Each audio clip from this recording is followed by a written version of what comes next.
Welcome to See This Building? There used to be shows here. This week I'll be talking about Reflections.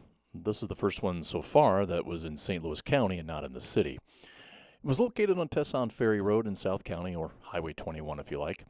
The address showing on the black flag ticket says 5040 Butler Hill Road. I usually have a current street view, but I couldn't really tell from that where it was located. Everything's changed, obviously. It was an underage club run by the parents and brother of Steve Kleinhans. Steve told me that he and Bob Zulig used to DJ there as well. One other thing he mentioned is that at one time Weird Al Yankovic actually played there. That was news to me. Steve Kleinhans was the singer for the band Isolated Youth. You may remember from last week's episode about Brothers Bar.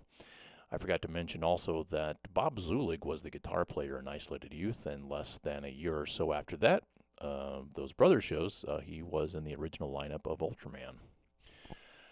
The space in Reflections was rather large from what I remember. It had a big dance floor with giant black and white tile. You entered into a section with tables and chairs, then toward the back of that was the bathrooms and the video arcade games. The stage and dance floor were to the right of that. There was a wall separating the dance floor and the arcade area. The stage was really wide, but kind of low. It was deep enough, too, that you didn't have to stand right up on the monitors either. I think they had dressing rooms, too, but I don't really ever remember using them. My first time seeing a show at Reflections was a week after the Offenders show at the Bernard Pub. This was a big one, UK subs. In this lineup with Charlie Harper was Captain Scarlet and I think Tez as well. According to the flyer, this show was presented by Peaches Records, so I have no idea who booked it. Also, according to the flyer, Rude Pets opened, and I have no memory of them playing either. It was a fairly well-attended show, but I don't remember it being super crowded. The main thing I remember happening was that during the subset, there was some sort of commotion up front that caused Captain Scarlet to get involved. When he did that, someone yelled at him that if he didn't stay out of it, she was going to rip out his nose ring. Upon hearing that, he stepped off stage and removed it. Now, this is easily one of those stories that has morphed in my brain over the years, but this is the one that stuck with me. While thinking about this again, I realized that the UK sub show was the 5th show I ever saw. So if you're keeping count at home, I saw the Circle Jerks twice in 1983, along with Scream. And then the 4th show was the Offenders at the Bernard Pub a week prior to this one. And also, now that I think about it, the 4th show I ever played, my band opened. That's kind of crazy. Anyway, also, it's crazy to think about how the UK subs would become a big part of the Ultraman story 5 years later. After the April UK sub show, the next show was 45 Grave with the Vandals in September. On this show was my band White Suburban Youth and Drunks with Guns. I can't say I was really a fan of either band, 45 Grave or the Vandals, at the time. This lineup was the one that had Steve-O singing, so there was that at least. The bits that stuck with me from this show was that 45 Grave was traveling in a yellow Lincoln Town Car, and Steve-O had some sort of crazy turntable setup that he strapped to his neck so he could scratch records. It's crazy to think about it at this point. It may have been a year or so since Suburbia had been released as well. The next show at Reflections was Black Flag. It was in October of 1984. Now, this show was packed, of course, and was only 3 months after they played St. Louis in July. I had also gone to Columbia to see them around the same time. I can't recall if it was the week before or after. What I do remember is that I was on crutches. I had wrenched my knee, so I was not in the pit for this one. I was stage left in front of Kira, as I was at all Black Flag shows with Kira. I was also stoked to see Saccharine Trust. I loved and still love their first record. If you have read Get in the Van, you may know about the story of Henry breaking a dude's nose at this show. That was from his perspective, of course, but I'm going to tell you about what I saw, or at least what I remember seeing.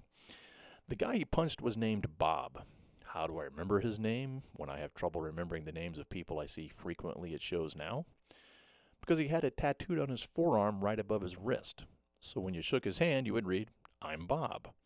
In fact, that is how I referred to him, not as Bob, but I'm Bob. As I said, I was in front, but way at the edge, so I had a clear view of the whole front of the stage. I watched as Bob poked Henry repeatedly in the chest. Then Henry just punched him in the nose. His nose exploded in a spray of blood. I don't even think they stopped playing, but I'm Bob did leave the front of the stage. Now, there's a caveat here. It may well have been Fritz Noble poking Henry in the chest, but Bob was the one that got punched. So please add the details if you know them in the comments on the YouTube channel. The other thing about this show was that afterwards, the members of White Suburban Youth and a few others went to eat with the whole crew at Denny's on Olive and Creve Coeur. Don't look for it now. It's not there anymore. Pretty much where the Aldi's is now. We took over the giant booth and back, and while eating, we were interviewed for Jetlag Magazine by Dane Marty. The only person not back there with us from Black Flag was Henry. He ate at the counter, and honestly, that didn't even strike me as weird or antisocial. I'm pretty sure I thought, totally get it, dude. The next two shows were super small, and one was not even planned for Reflections. November 7th was Decry and Peace Corps, along with White Suburban Youth and Blind Idiot God. The show had originally been planned for Firefighters Union Hall on Gravois at Christie. It is a banquet hall now and has been for decades. When we arrived, we found Decry in their van, surrounded by lots of empty beer cans. I guess they had been there all day drinking. But when the manager of the hall showed up and found them and all of the empty cans, he freaked and said there was no way there was going to be a show there. I don't know who made the call or how it was put together, but the show was moved to Reflections. In that time period, the waiting around to get in, people had started arriving for the show, and that turned into a convoy to Reflections.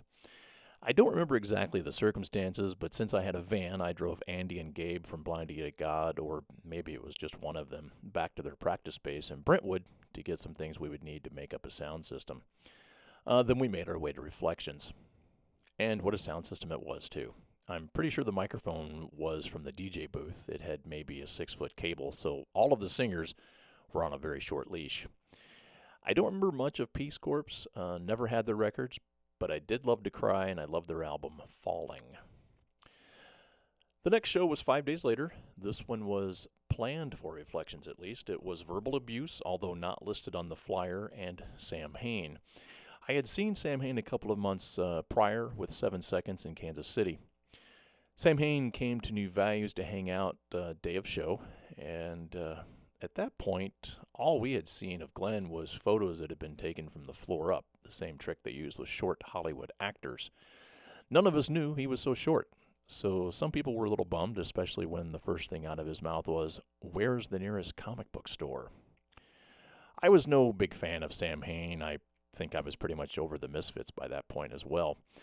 We got a big laugh out of how serious they seemed to take themselves and how they all wet down their hair before going on stage. That still strikes me as hilarious. But I love Verbal Abuse. The first record and the band that Nikki Sickie had prior to it, Sick Pleasure, are still favorites of mine.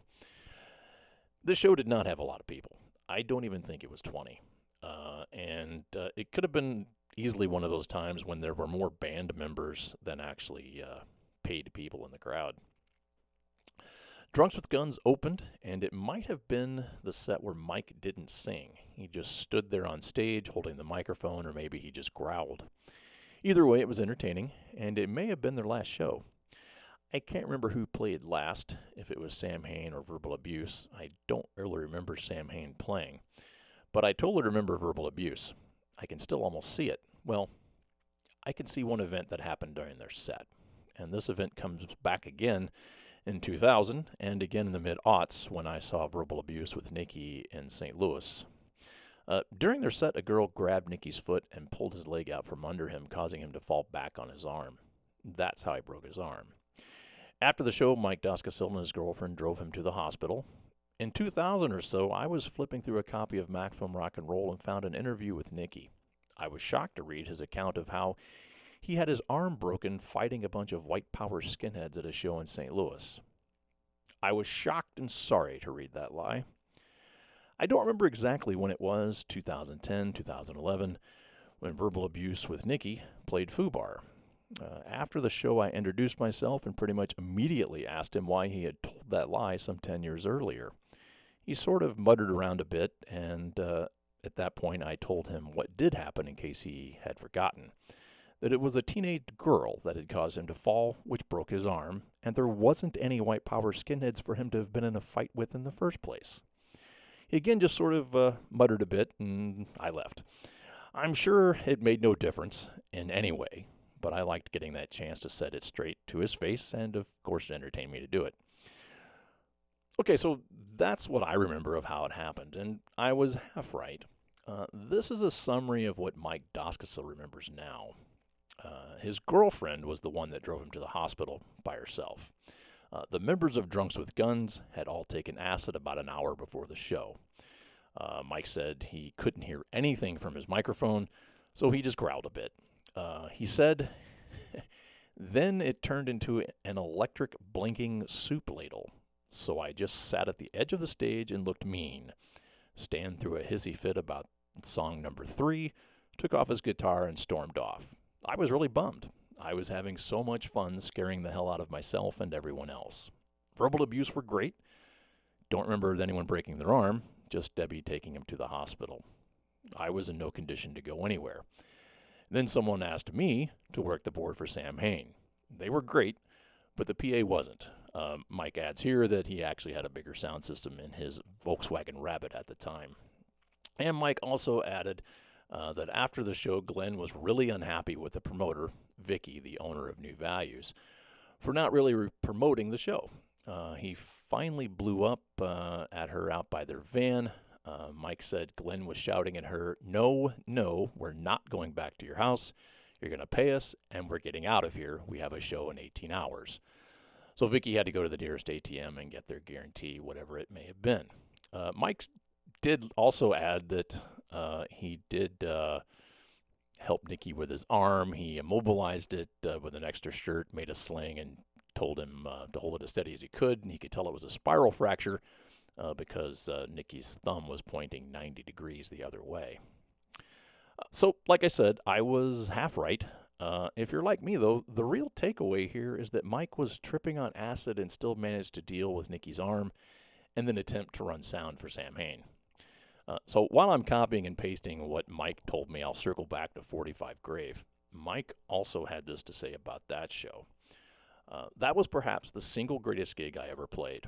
We were so on that night.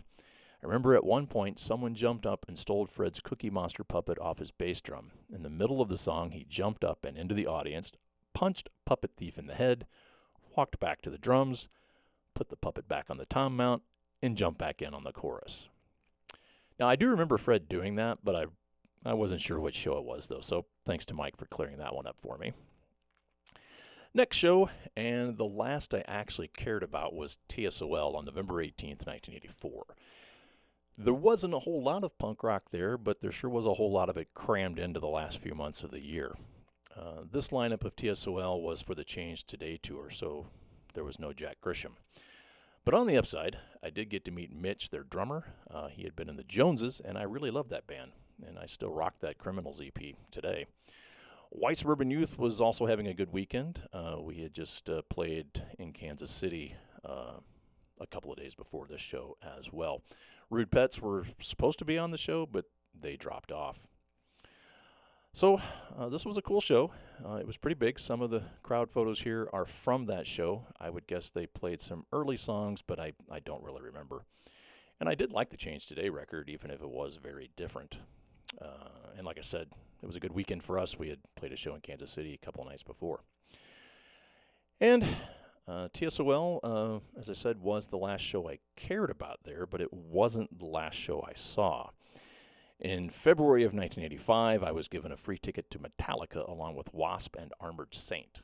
I don't know if Metal Mania on KCFV booked it or just presented it or however. Either way, Rob Meyhofer, the person, if you'll remember from the Bernard story, is the one that got us on that Offenders gig. He also did a metal show, Metal Mania, on KCFV. He told me I had to see them live. He had, of course, played me the Ride the Lightning record and maybe even loaned me a copy of it as well. Either way, I liked it enough for metal. I got it. Wasn't like the metal I was used to hearing, and it did have some punk rock DNA in there, I suppose. Since he gave me the ticket and insisted that I go, I went. I had to park really far away since the show was super packed, so far away, in fact, that I had to skate from where I parked. It wasn't lost on me that I had my Zorlac skateboard at a Metallica show. And yes, I did raise it above my head instead of my fist to a few of their songs. I stayed for maybe 2 Wasp songs and bailed. I suddenly became very aware that I was a punk rocker at a metal show. Granted, no one else most likely cared, but it was 1985 and I wasn't taking any chances since Wasp had already caused me to laugh out loud more than once in those first two songs. And that was the last time I was ever at Reflections. I imagined it remained a kids' club for a bit longer. I think I remember it turning into a country bar, though, before it burned down. If you have any additional stories or thoughts about Reflections, please leave them in the comments. At some point, I'll do a roundup of some of the comments, and with any luck, I'll have something from Jim Agnew about Brothers Bar, and with even more luck, just some stories in general from him. Before I wrap this one up, I'm not sure who took some of the photos. I had some of White Suburban Youth and TSOL from Chris Roddick, but I'm not sure who took the black flag or the black and white TSOL photos or the black and white White Suburban Youth photos. Thanks to Steve Kleinhans for the photos and the flyers. And if you would like to read the review for the 45 Grave Vandals show and Head in a Milk Bottle that Jim Agnew wrote, I have included a link to it on the Archive of St. Louis Punk in the description. And as always, please like and subscribe, and apparently I'm supposed to ask you to hit the notification button, so do that too. Thank you very much.